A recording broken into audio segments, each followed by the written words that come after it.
എനിക്കിന്ന് പുതിയ തലമുറയിൽപ്പെട്ട കുട്ടികളോട് കുറച്ച് കാര്യങ്ങൾ പറയാനുണ്ട്. എന്താണ് എന്ന് വെച്ചാൽ,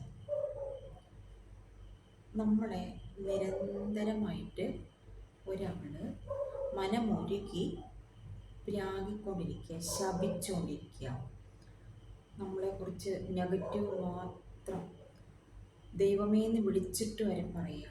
അങ്ങനെയുള്ള സാഹചര്യങ്ങളൊക്കെ ഉണ്ടാവുമ്പോൾ നമ്മുടെ ജീവിതം ഒരു രീതിയിലും ഗുണപ്പെടില്ല. ആരും കൂടോത്രം ചെയ്തിട്ടൊന്നുമല്ല. കൂടോത്രം എന്ന് പറഞ്ഞതിൽ ഞാൻ വിശ്വസിക്കുകയൊന്നുമില്ല. പക്ഷെ നിരന്തരമായിട്ട് നമ്മളെ ഇങ്ങനെ ശപിച്ചുകൊണ്ടിരുന്നാൽ, പ്രാഗിക്കൊണ്ടിരുന്നാൽ നമ്മുടെ ജീവിതം ഒരിക്കലും നമ്മൾ വിചാരിക്കുന്ന ഒരു കരയിൽ ചെന്നെത്തില്ല. അപ്പോൾ ഇങ്ങനെ സംഭവിക്കാതിരിക്കാൻ നമ്മൾ എന്ത് ചെയ്യണം? ഒരാളെയും മാനസികമായിട്ട് വേദനിപ്പിക്കാതിരിക്കുക, ശാരീരികമായിട്ട് ഒരു രീതിയിലും വേദനിപ്പിക്കാതിരിക്കുക. നമ്മളൊരു വേദന ഒരാൾക്ക് കൊടുത്താൽ അതൊരു 4 ഇരട്ടിയായിട്ട് നമ്മൾക്ക് തിരിച്ചു വരും. പിന്നെ നമ്മൾക്ക് മനസ്സമാധാനം എന്ന് പറയുന്നൊരു സംഭവം ഉണ്ടാവില്ല. ഇപ്പം ഞാൻ പറഞ്ഞു വരുന്നത്, ഇന്നിപ്പോൾ മാധ്യമങ്ങളിൽ കൂടി എല്ലാം ചർച്ചാ വിഷയമായിരിക്കുന്ന ഒരു വിഷയത്തെ ആസ്പദമാക്കി തന്നെയാണ് പറയുന്നത്.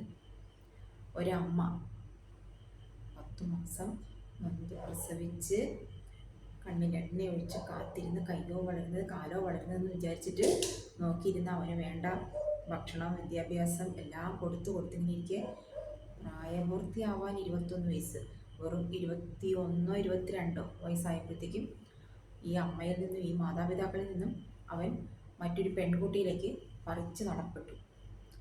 ഒരിക്കലും ഒരു അച്ഛനും അമ്മയ്ക്കും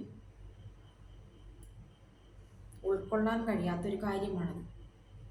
പക്ഷെ അങ്ങനെ സംഭവിച്ചതിന് പ്രകാരം എന്ത് വേണം? എങ്ങനെയെങ്കിലും ഇവരെ ഒന്ന് അനുനയിപ്പിച്ച് അവരുടെ ഒരു സ്നേഹം, അവരുടെ ഒരു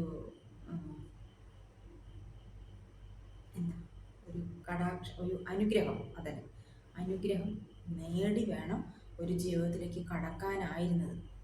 ആ കുട്ടി ഒരു തവണയെങ്ങാണ്ട് ഭർത്താവിൻ്റെ വീട്ടിൽ വന്നു. തിരിച്ചിറങ്ങുമ്പോൾ തന്നെ തീരുമാനമെടുത്തു, ഇനി ഞാൻ ഇവിടേക്കില്ല. അപ്പോൾ അങ്ങനെ വരുമ്പോഴാണ് അവിടെ ഈ പ്രശ്നങ്ങൾ ഉണ്ടാകുന്നത്. നമ്മൾ നൊന്ത് പ്രസവിച്ച മക്കളാണെങ്കിൽ പോലും എല്ലാവരും ഒന്നും നമ്മളോട് പോസിറ്റീവായിട്ടൊന്നും പെരുമാറണമെന്നില്ല. എല്ലായിടത്തും നമുക്ക് നല്ല കരുതൽ കിട്ടണമെന്നില്ല. എല്ലാം ഒരു അഡ്ജസ്റ്റ്മെൻ്റാണ് ജീവിതം. ആ അഡ്ജസ്റ്റ്മെൻറ്റിൽ നമ്മൾ ആരെയും വേദനിപ്പിക്കാതെ വിഷമിപ്പിക്കാതിരിക്കുക. അപ്പോൾ മാത്രമാണ് നമുക്ക് നല്ലൊരു ജീവിതം കിട്ടുകയുള്ളൂ. ആരിൽ നിന്നും പറിച്ചെടുത്ത് തട്ടിപ്പറിച്ച പൊട്ടിത്തെറിക്കുന്ന കേട്ടിട്ടില്ലേ? പൊട്ടിത്തെറിക്കുക തന്നെ ചെയ്യും. അതുകൊണ്ട് നമ്മളിപ്പോൾ ഇങ്ങനെയൊരു ബന്ധം മാത്രമല്ല, നമ്മളൊരു കുടുംബത്തിലുള്ള അംഗങ്ങളാണെങ്കിൽ പോലും, അമ്മായിയമ്മയും മരുമകളൊക്കെ ഒന്നിച്ച് ജീവിക്കുന്ന കുടുംബങ്ങളുണ്ട്. അവിടെ ആണെങ്കിൽ പോലും, അല്ല നമ്മുടെ അയൽവാസികളോടാണെങ്കിൽ പോലും വെറുതെ അവരെ വേദനിപ്പിക്കേണ്ട, അവരെ മാത്രം ഒരാളെയും വേദനിപ്പിക്കേണ്ട ആവശ്യം നമുക്കില്ല. അതിനുള്ള പണി നമ്മൾ ചെയ്യാതിരിക്കുക. നമുക്ക് എന്താവശ്യം? മനസ്സമാധാനം.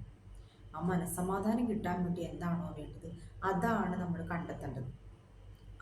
അതിലാണ് നമ്മൾ ലക്ഷ്യം വെച്ച് ആ രീതിയിലാണ് നമ്മുടെ ജീവിതം മുന്നോട്ട് പോകേണ്ടത്. അതിന് ഏറ്റവും അത്യാവശ്യം ഈശ്വര പ്രാർത്ഥന ആവശ്യമുണ്ട്. ബഹുമാനിക്കുക എല്ലാവരും. ആദ്യം നമ്മളെ തന്നെ ബഹുമാനിക്കുക, പിന്നെ നമ്മുടെ ചുറ്റിനുള്ള ആളുകളെയൊക്കെ നമ്മളൊന്ന് ബഹുമാനിക്കുക. ഒരു മുഷിഞ്ഞ വാക്കും ഒരാളോട് പറയാതിരിക്കുക. ആരെക്കുറിച്ചും അനാവശ്യമായ കാര്യങ്ങൾ സംസാരിക്കാതിരിക്കുക.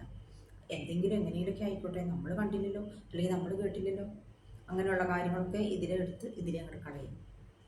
പിന്നെ നമ്മുടെ മുതിർന്നവരെയും ഒക്കെ വിഷമിപ്പിക്കാതെ വേദനിപ്പിക്കാതെ മുന്നോട്ട് പോയാൽ നമുക്ക് മരണം വരെ ഒരു നല്ല ജീവിതം ഉണ്ടാവും. അല്ലേ? ഇടയ്ക്ക് വെച്ചിട്ട് ഒരുപാട് ദുരന്തങ്ങൾ നമ്മുടെ ജീവിതത്തിലേക്ക് തീർച്ചയായിട്ടും എത്തിപ്പെടും എന്നുള്ളത് 100% ഉറപ്പാണ്. ഇതാണ് എനിക്ക് കുട്ടികളോട് പറയാനുള്ളത്. സ്വീകരിക്കുകയോ തള്ളിക്കളയുകയോ ആവും. നാളെ